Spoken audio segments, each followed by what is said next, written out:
جیسا کہ حدیث پاک میں ہے، ابو داؤد شریف حدیث نمبر 1319، رسول اللہ صلی اللہ علیہ وآلہ وسلم کو جب کوئی مشکل معاملہ پیش آتا تھا تو آپ نماز کی پناہ لیا کرتے تھے۔ امام طبری نے جامع البیان میں یہ روایت بیان کی، اس کا نمبر ہے 852، اور امام بیہقی نے شعب الایمان میں اس کو بیان کیا اور اس کا نمبر ہے 9682،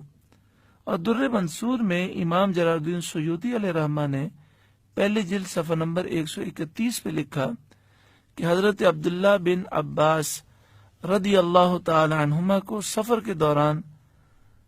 اپنے بھائی کے انتقال کی خبر ملی۔ آپ نے انا للہ و انا الیہ راجعون پڑھا اور ایک طرف کو اتر کر 2 رکعات نماز ادا فرمائی اور انہیں طویل سجدہ کیا، پھر یہ کہتے ہوئے اپنی سواری کی طرف بڑھ گئے، وَاسْتَعِینُوا بِالصَّبْرِ وَالصَّلَاةِ، اور صبر اور نماز سے مدد حاصل کرو۔ وَإِنَّهَا لَكَبِيرَةٌ إِلَّا عَلَى الْخَاشِعِينَ، اور بے شک نماز ضرور سب پر بھاری ہے سوائے ان لوگوں کے جو دل سے اللہ کی طرف جھکتے ہیں۔ یعنی نماز پڑھنا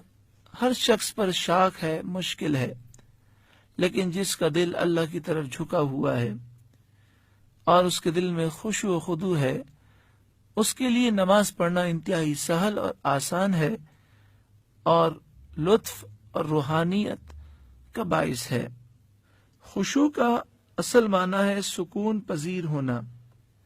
خشوع و خضوع والا شخص بھی عبادت سے سکون حاصل کرتا ہے، اس لیے اس کو خاشع کہتے ہیں۔ ایک قول یہ ہے کہ خشوع کا معنی ہے عاجزی کرنا۔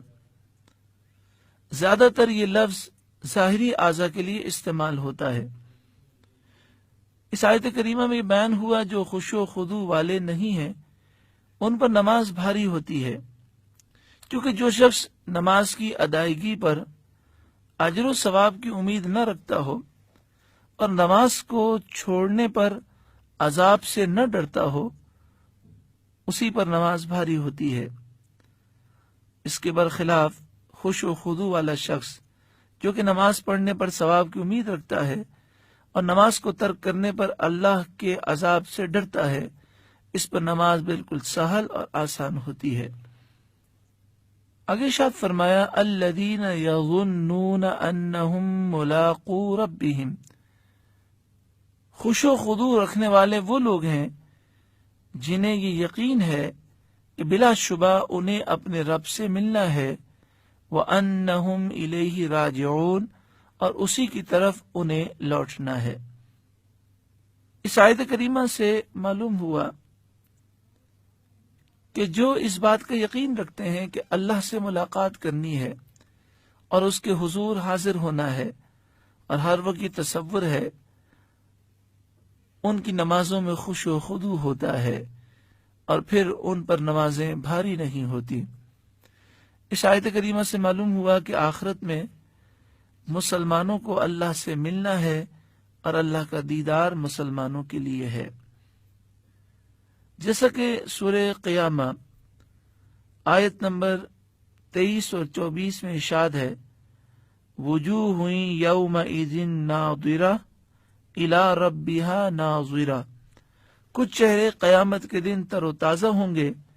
اور اللہ تعالی کی جانب دیکھ رہے ہوں گے۔ بخاری شریف حدیث نمبر 554،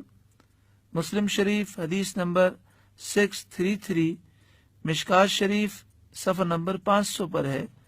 سرکار دو عالم صلی اللہ علیہ وآلہ وسلم نے ارشاد فرمایا، بلا شبہ تم اپنے رب کو اس طرح دیکھو گے جس طرح اس چاند کو دیکھ رہے ہو،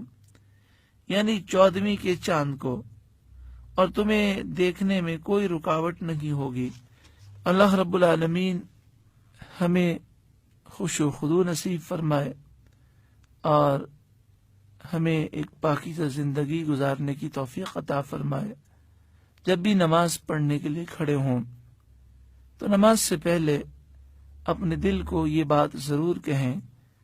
کہ ہو سکتا ہے یہ میری زندگی کی آخری نماز ہو، مجھے توجہ کے ساتھ